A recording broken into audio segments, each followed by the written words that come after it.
Добрый вечер, уважаемые соотечественники. Меня зовут Николай Статкевич, я кандидат в президенты Республики Беларусь. Я лидер Европейской коалиции, кандидат технических наук, специалист в области управления и подполковник запаса.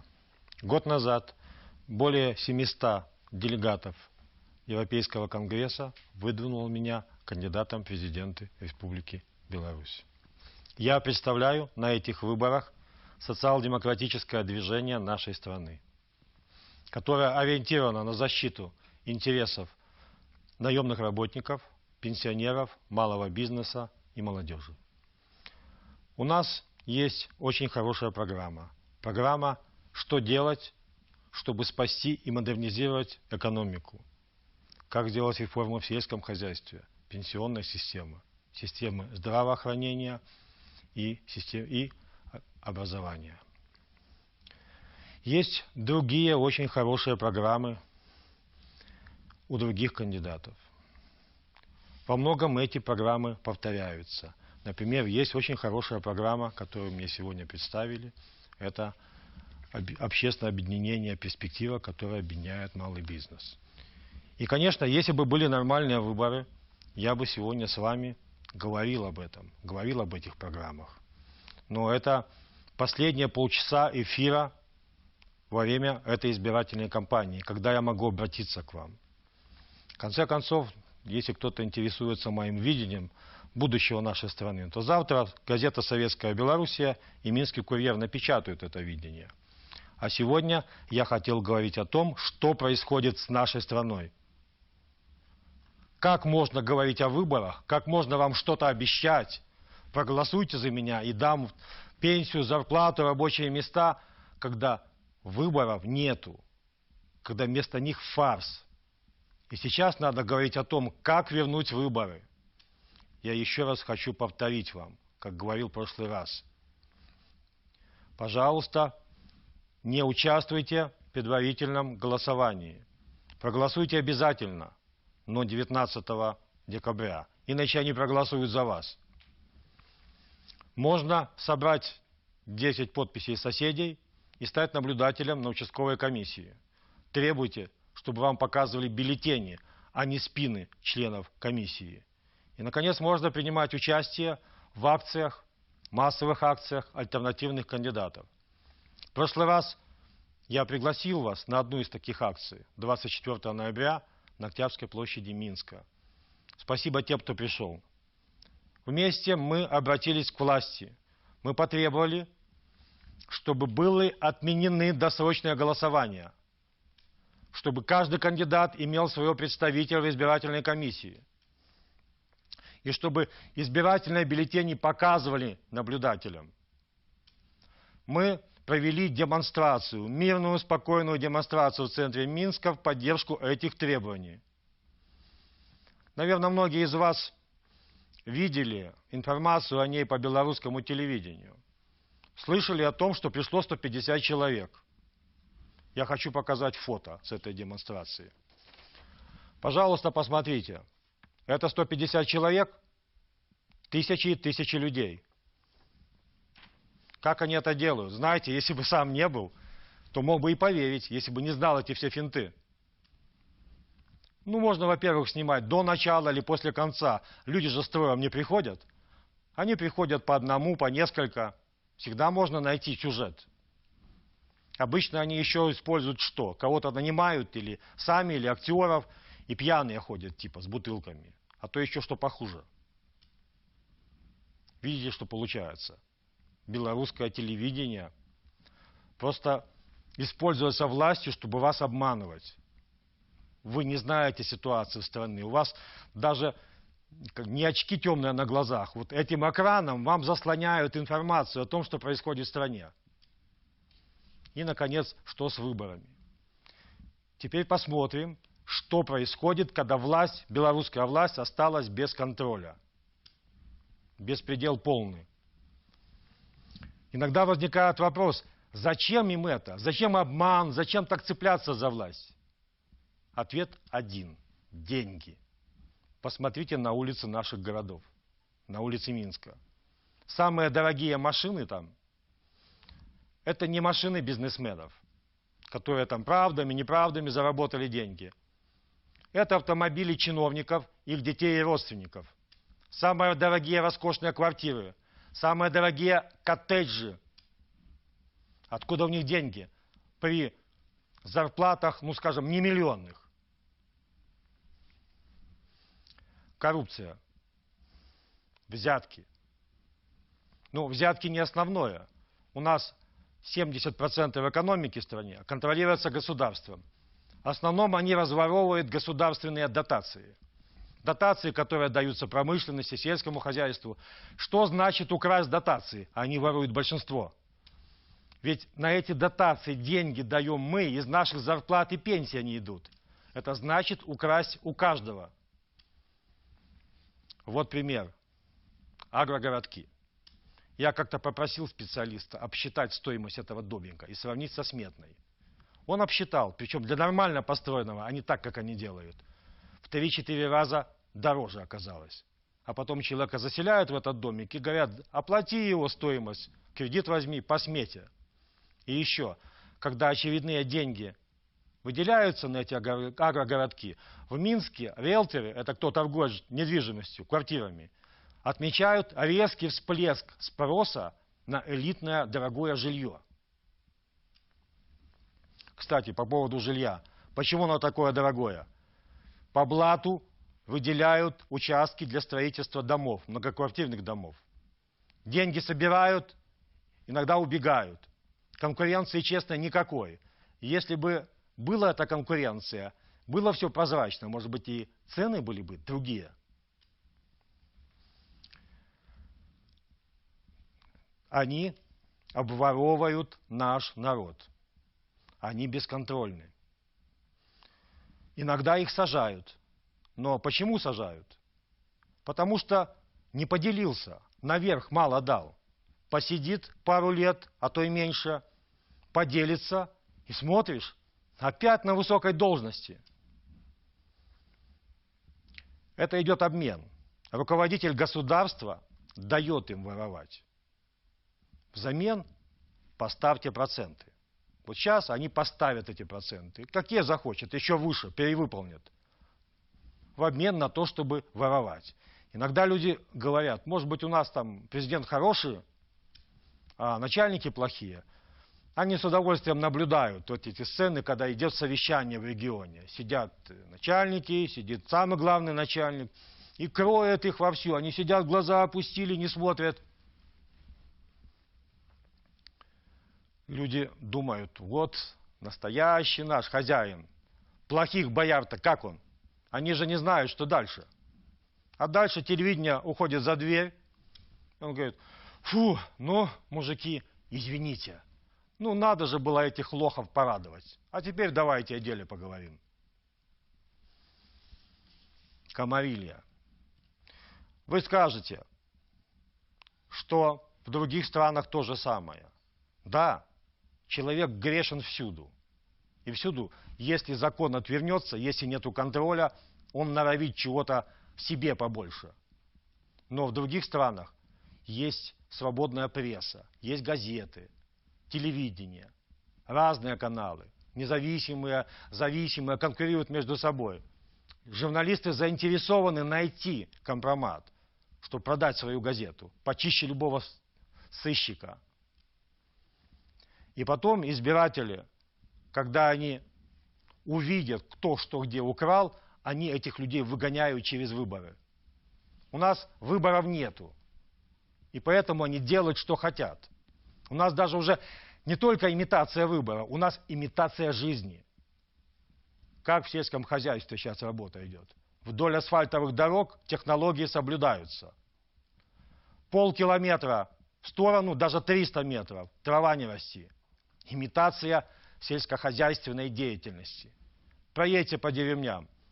Красиво вдоль асфальтовых дорог. Желтые заборы стоят. Туристам нравится особенно. Какая чистота и порядок. Желтые, потому что за ними плохо видно. А что за ними? Развал и 18 столетие. В нем еще люди живут. ни пристойных условий, ни горячей воды, ни ванны, ни туалета, в конце концов. Отличие только одно.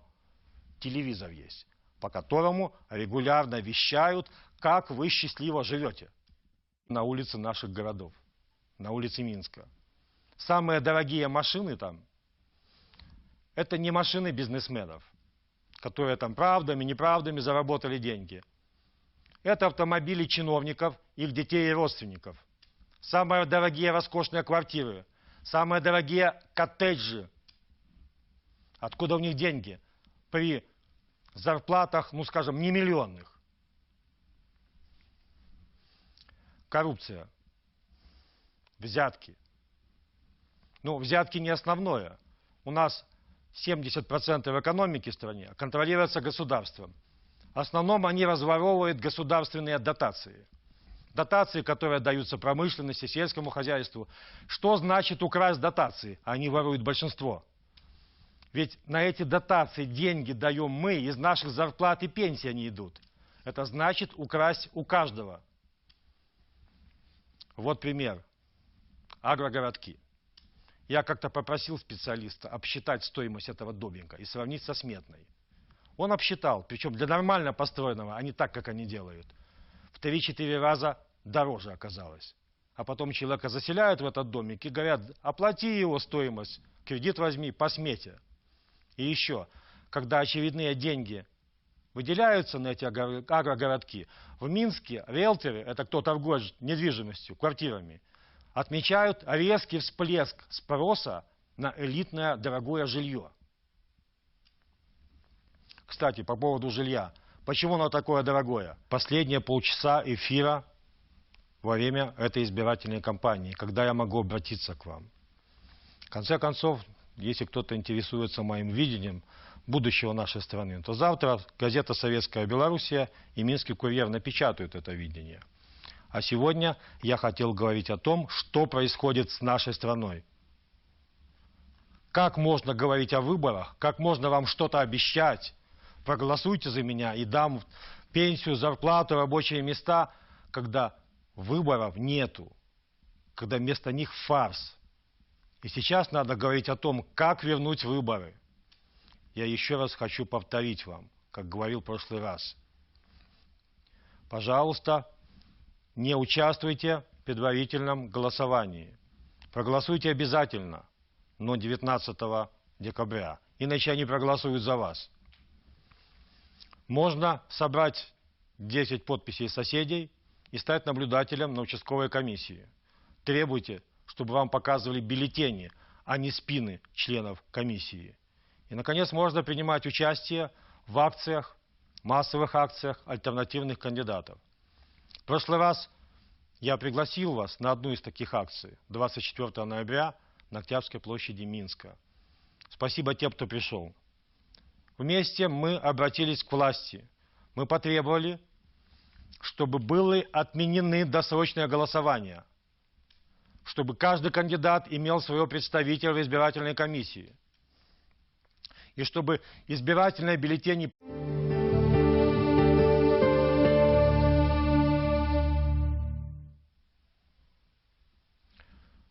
Добрый вечер, уважаемые соотечественники.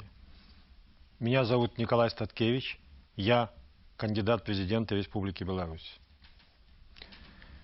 Я лидер Европейской коалиции, кандидат технических наук, специалист в области управления и подполковник запаса. Год назад более 700 делегатов Европейского конгресса выдвинуло меня кандидатом в президенты Республики Беларусь. Я представляю на этих выборах социал-демократическое движение нашей страны, которое ориентировано на защиту интересов наемных работников, пенсионеров, малого бизнеса и молодежи. У нас есть очень хорошая программа. Программа «Что делать, чтобы спасти и модернизировать экономику». Как сделать реформу в сельском хозяйстве, пенсионной системы, системы здравоохранения и образования. Есть другие очень хорошие программы у других кандидатов. Во многом эти программы повторяются. Например, есть очень хорошая программа, которую мне сегодня представили. Это общественное объединение «Перспектива», которое объединяет малый бизнес. И, конечно, если бы были нормальные выборы, я бы сегодня с вами говорил об этом, говорил об этих программах. Но это по блату выделяют участки для строительства домов, многоквартирных домов. Деньги собирают, иногда убегают. Конкуренции, честно, никакой. Если бы была эта конкуренция, было все прозрачно, может быть, и цены были бы другие. Они обворовывают наш народ. Они бесконтрольны. Иногда их сажают. Но почему сажают? Потому что не поделился, наверх мало дал. Посидит пару лет, а то и меньше, поделится, и смотришь, опять на высокой должности. Это идет обмен. Руководитель государства дает им воровать. Взамен поставьте проценты. Вот сейчас они поставят эти проценты. Какие захочет, еще выше, перевыполнят. В обмен на то, чтобы воровать. Иногда люди говорят, может быть, у нас там президент хороший, а начальники плохие. Они с удовольствием наблюдают вот эти сцены, когда идет совещание в регионе. Сидят начальники, сидит самый главный начальник, и кроет их вовсю. Они сидят, глаза опустили, не смотрят. Люди думают, вот настоящий наш хозяин. Плохих бояр-то как он? Они же не знают, что дальше. А дальше телевидение уходит за дверь. Он говорит, фу, ну, мужики, извините. Ну, показывали наблюдателям. Мы провели демонстрацию, мирную, спокойную демонстрацию в центре Минска в поддержку этих требований. Наверное, многие из вас видели информацию о ней по белорусскому телевидению. Слышали о том, что пришло 150 человек. Я хочу показать фото с этой демонстрации. Пожалуйста, посмотрите. Это 150 человек, тысячи и тысячи людей. Как они это делают? Знаете, если бы сам не был, то мог бы и поверить, если бы не знал эти все финты. Ну, можно, во-первых, снимать до начала или после конца. Люди же строем не приходят. Они приходят по одному, по несколько. Всегда можно найти сюжет. Обычно они еще используют что? Кого-то нанимают, или сами, или актеров, и пьяные ходят, типа, с бутылками. А то еще что похуже. Видите, что получается? Белорусское телевидение просто используется властью, чтобы вас обманывать. Вы не знаете ситуацию страны. У вас даже не очки темные на глазах. Вот этим экраном вам заслоняют информацию о том, что происходит в стране. И, наконец, что с выборами.